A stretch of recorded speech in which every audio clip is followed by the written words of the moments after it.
इसीलिए मैंने कहा था कि कसम न दिलाओ। वो आपने कहा कि लक्ष्मण ये हमको नहीं मालूम था। अब जब ये मालूम नहीं था तो तुम पहले अब इनका कसम दिवाए पड़े हो कि सही सही बताए हो, और अब आए पलट के बोले ये मालूम नहीं था। इसीलिए तो मना किया था कि जानते हो नहीं और कसम दिवाए पड़े हो लोगन का।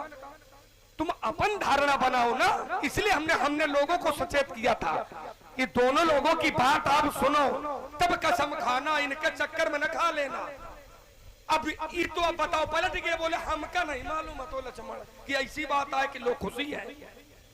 नहीं सिद्धांत अभी सैद्धांतिक बात कोई होती है। हमने उसको देखो कहा है कि जब कोई समर्थशाली व्यक्ति उस कर्म को कर देता है तो फिर वहाँ अधर्म भी धर्म के रूप में गिना जाता है। हो गया, वैसे ये कार्य धर्म का है, हम देखो ये निश्चित है। देखो आप बीच में बोले लेकिन हम खिसियाए नहीं, लेकिन हम थोड़ा सा बोले तो तुम खिसियाए न करो, प्रेम लिया करो तुम, और नहीं तो रगड़ दूंगा।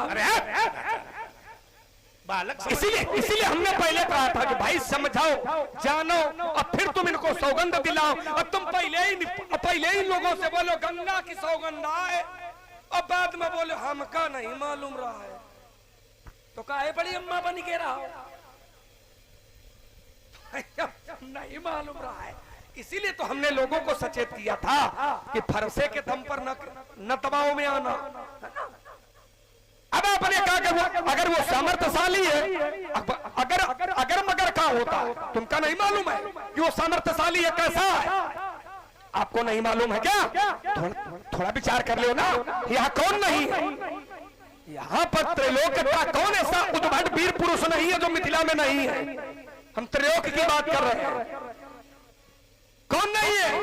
सब आए हैं। आचार्य कहते हैं वैसे कि दीप दीप के भूपति नान, दीप दीप के भूपति नान, वो आए सुनी हम जो प्रण खान, देव तनुज धरी मनुज शरीरा, विपुल वीर आए रन, लेकिन परिणाम क्या मिला?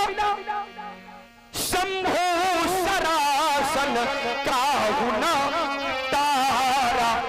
यह है परामर्श, यह है निष्कर्ष कि शंभु सरासन काहुना तारा, ओ हारे सकल भूप परियारा।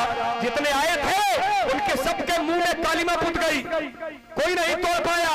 क्यों नहीं तोड़ पाया? क्यों नहीं तोड़ पाया? क्योंकि धनुष है, साधारण नहीं है। धनुष साधारण नहीं है। इसके लिए आचार्य वाल्मीकि जी अपनी रामायण में लिखते हैं, इमे त्वयि धनुषी, इमे त्वयि धनुषी दिव्य श्रेष्ठ लोकादि पूजते।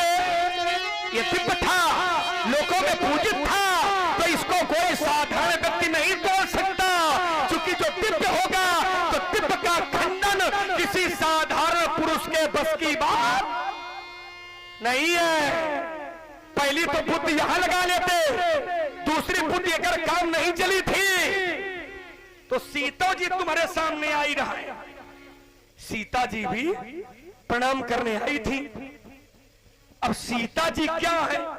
सीता जी कैसे पैदा हुई? सीता जी का सौंदर्य क्या है? सीता जी की प्रतिभा क्या है? या हम आपको बताओ तो ठीक लगेगा नहीं। आप तो कई शब्दों की माला पिरो रहे थे सीता जी को देख करके। सीता जी भी अलौकिक है, अलौकिक, क्योंकि लौकिक कन्याओं के जन्म कभी धरती से नहीं होते। धरती से सोचो जरा, विचार करो, किसान जब कंधे पर हल रखता है, खेत पर जाता है, तो खेत से अन्न उत्पादन होता है। कभी किसी किसान को आज तक कोई पुत्र अथवा पुत्री मिली? आज तक को बताए धरती मां जब ते धरती बनी तब ते लेके अबे तक तुम बताए पंडित जी। इसलिए सीता जी को देख करके आप निर्णय लगा लेते। आपने कहा ये हमको नहीं मालूम था, तो मालूम करके बात करो ना। इसीलिए कहा था तोड़ने वाले ने अधर्म नहीं किया है। अगर अधर्म किया होता तो मैं फिर एक प्रमाण दे रहा हूं, जिस समय तोड़ने वाले तोड़ा, फांसी जिस समय तोड़ने वाले ने तोड़ा और तोड़ करके धरती पर फेंका तो करही आरती,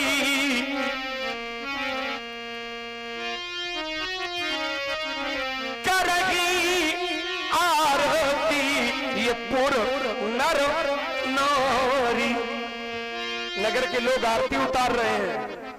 अब जरा सोचिए, आप कहते ये अधर्म हो गया है, अगर अधर्म हो गया है तो अधर्म करने वाले व्यक्ति की क्या साधु संत महात्मा आरती उतारते हैं? क्या साधु संत महात्मा आरती उतारते हैं अधर्मी व्यक्ति की?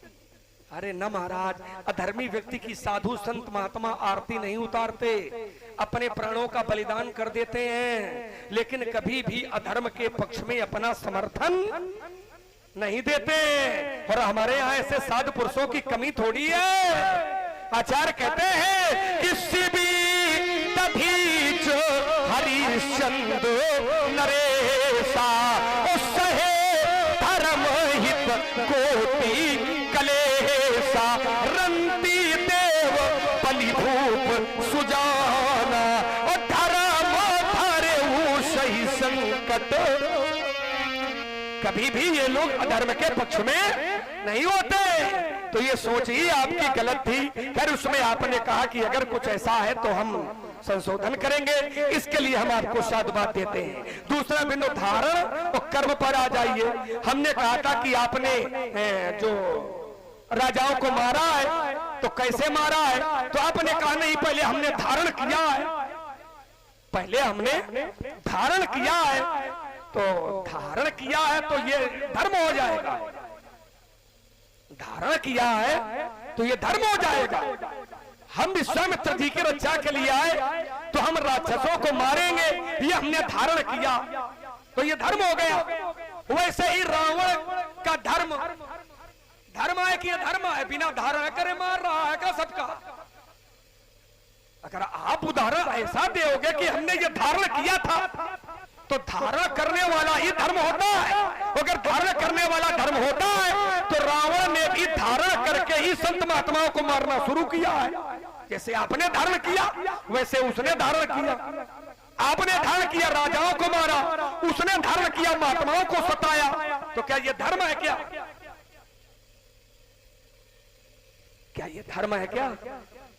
इसीलिए मैंने कहा था, आप सोचिए कि परोपकार ये है कर्म, क्योंकि बिना कर्म के परोपकार संभव नहीं है। कर्म करोगे तभी परोपकार संभव होगा। लेकिन कर्म इतना अच्छा है, कर्म इतना पवित्र है कि ये कर्म अपने आप में धर्म बन जाता है। कर्म अपने आप में धर्म बन जाता है। हमने कहा सत्य के लिए, तो आपने कहा ये तो उन्होंने कहा है। किसने कहा? बलि के गुरु शुक्राचार्य। तो शुक्राचार्य जब कही दे तो क्या वह गलत हुई? का भाई शुक्राचार्य जी ने अगर कहा तो क्या ये अप्रमाणित है? क्या ये मान लोगे? उन्होंने गलत कहा, क्या ये मान लोगे?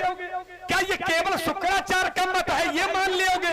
तो ये केवल शुक्राचार्य का मत थोड़ी है, ये तो शास्त्रों का कथन है कि इन स्थितियों पर अगर तुम ऐसा कर देते हो तो तुम्हारे सत्य का, तुम्हारे असत्य का कोई पाप तुमको नहीं लगेगा। ये शुक्राचार्य ने कोई सिद्धांत थोड़ी बना के रख दिया है। ये जो सिद्धांत था ये शुक्राचार्य ने कोई बना करके थोड़ी रख दिया था। अच्छा ये अगर मान लो ये शुक्राचार्य ने कहा था और दैत्य के गुरु आए इसलिए उनकी बात पर ज्यादा ध्यान नहीं देना चाहिए। हम लोग सनातन धर्मावलंबी है, अगर ये धारणा है तो मेरा ध्यान एक जगह और पहुंच गया। ये शुक्रोदय और ये शुक्रास्त दो शब्द हैं, आचार्य लोग जानते हैं। कोई भी धार्मिक अनुष्ठान तब बंद हो जाते हैं जब शुक्रास्त होता है, और धार्मिक अनुष्ठान विवाह इत्यादि तब संपन्न होने लगते हैं जब शुक्र का उदय हो जाता है। तो अगर अच्छाई बुराई इसका आकलन करोगे कि वो दुष्ट के गुरु है इसलिए वो गलत है, तो यहाँ उदय होने से अच्छा हो रहा है, मतलब बियाह शुरू हो जाते हैं। और जब शुक्रास्त होता है तब विवाह बंद हो जाते हैं। तो सिद्धांत सबके लिए होता है, इसलिए सिद्धांतों पर कोई किसी का एकाधिकार नहीं होता है। सिद्धांत कोई गलत व्यक्ति भी पढ़ करके सुना सकता है। तो अगर सिद्धांत है, तुम्हारा मन है तो उसका पालन करो, और नहीं मन है तो पालन न करो। ये आपकी मर्जी है, ये आपका अपना तरीका है।